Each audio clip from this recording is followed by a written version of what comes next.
All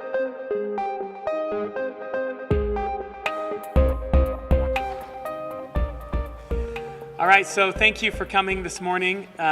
We're here at the beginning of July. July is a fun-filled month, especially in our state. We get two opportunities to celebrate both our nation's independence and our state's heritage. So it's a great time to spend with family and friends and to be outdoors and barbecue and really celebrate what makes this state and what makes this country a great place. But nothing spoils our fun like nothing will spoil the family fun like fire damage or injury. So today I'm here with experts on fire safety to remind everyone to stay safe while we celebrate. With new laws that reduce the number of days that residents can legally use fireworks, today is the first day that residents are legal to discharge. So residents can set off fireworks from July 2nd to July 5th, and then again on July 22nd through July 25th. But that doesn't mean, just because they're legal to discharge, doesn't mean that they are legal everywhere. Fire danger is really high right now. The conditions are dry. It's forecasted to be a little bit windy this week, and there are many areas in the Salt Lake Valley where fireworks are not allowed. And so we hope that people would be aware of the restrictions on fireworks, both time of day, what days they can discharge, and also where they can discharge legally, because there are very good reasons why they're restricted in the areas that they are, because they would present a higher than normal risk of fire and fire damage. So residents should look at the fire restrictions map right here.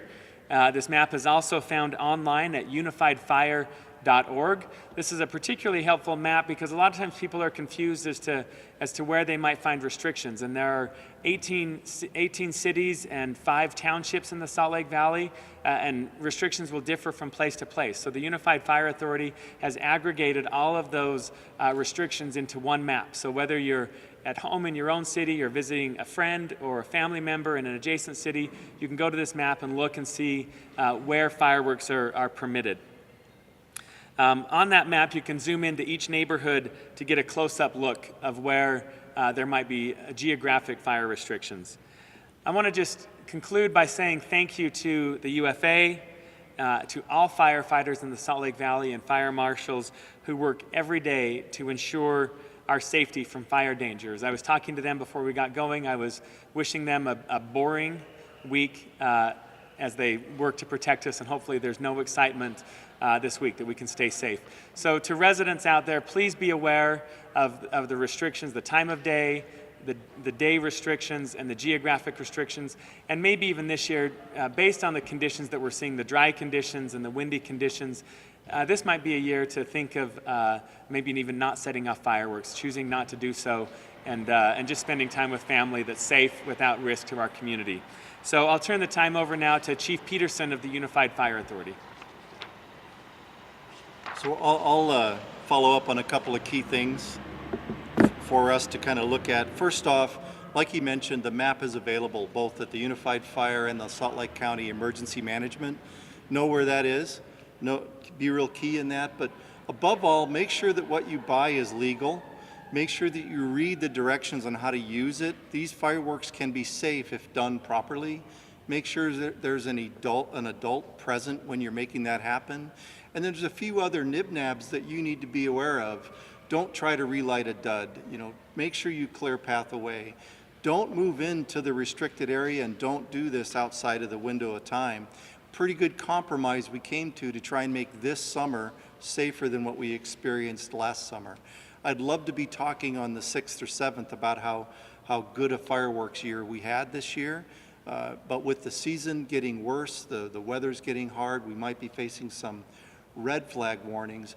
Also be aware that if the weather gets bad, we do have the ability to further restrict where we were going to apply fireworks. We're working with all of the cities to make sure that fits, and that's the current now problem that we have. So our fire marshal is here working directly with the cities we serve, and the fire marshals in the other cities are working with their cities to kind of determine what the weather looks like. So the map could shrink in the available area to work based on the existing weather conditions. But thank you. So if you have any questions, we're available for one-on-ones. All right. Thank you. Thank you. Before we do one-on-ones, would one of you be able to touch base on what penalties could apply if someone does cause a fire? So some of the basic pieces that can happen is there is an increase in risk. Criminal fine up to $1,000 can be done. But if you operate outside of the window of time or operate fireworks inside of a restricted area, you are assumed to be negligent and potentially subject to basically repaying all the damages that might occur. So there's no, that is the required proof for showing negligence, is if you're outside the window of time or operating in one of these areas that's red. So just avoid that. That's the biggest risk. Even if you're inside that time, though, and you cause a fire that, say, burns down a house, can you still not be? If you're shown to be, if you're operating inside of an area that's approved, then you would we would have to show that you were negligent in the handling of your fireworks. Then you can be subject to that problem. But again, outside of that, you are shown to be negligent just because you're in the red zone or outside of the time frame. So where can you legally discharge fireworks specifically? In this area in here is legal, and then inside these zones, these red zones, if you go on to the Salt Lake County Emergency Management site, you can zoom into your area and see exactly where that fits. One of the good things we had accomplished in the legislation this last year was to try and find an easier buffer, so give you an easier roadway and an easier way to define where that fits. So as you zoom in to where you're going to use, go to your map before you use your fireworks over the next few days and learn where you can and can't. It's easy to look at this, hard to read it in a big picture, but where they're selling fireworks, these maps are present as well. But go to the site, dial in right where your house is, and it'll tell you what's legal and what's not. So there is the chance that if somebody looks at this map one day and thinks, okay, all is well, I'll shoot it off in this area, and not knowing that the map could shrink if you've made some restrictions, even if they thought they did their due diligence, they could still technically be automatically held as negligent if they don't look it up again. Yes, and be aware of where we're going to push out. If we make any changes, they'll be city by city, and we'll broadcast that globally to make sure everybody knows of that change. But I would say if you're planning a party on the 4th of July, start monitoring the news and watch the weather and be conscientious that it could change. It could be a different piece. Go to the website, go to Salt Lake County, and go to your city's website as well if there's some changes, and watch the news to make sure there hasn't been any. We will broadcast it very widely if we make any changes inside those cities in that emergency part. It seems that people either didn't hear about the new law, or they just didn't care about the new law over the weekend and were lighting off fireworks. Did you guys respond to a lot of calls of fireworks over the weekend when people weren't supposed to be lighting? I'm not sure of the call volume we've had over the weekend. I'm not sure of that. Do we know anybody as far as where that fits? I don't know of that right now, but today is the first day that's legal. But I think like any legislation, it's hard to get the message across to everybody. The changes, there's been some good pushes. There's been a lot of information shared, just not sure that everybody is hearing it. A good reason for the mayor to hold this message right at the start of the session where people are starting to pay attention. So are we good to like shoot off fireworks at public parks, for instance, or does it have to be all private property?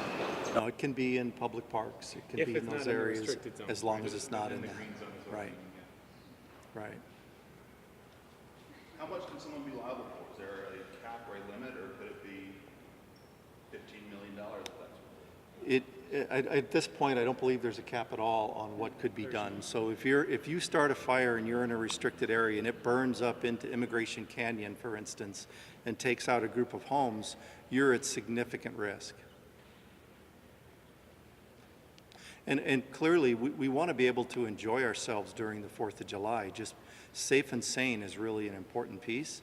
And be aware of the consequences. Obviously, if it's very windy, if it's a problem and there's dry grass around you, and you're still in a place that's legal, you may not want to do that. You know, you may want to look at that and think in the right way. All right. Thank you very much. Thanks for coming. you.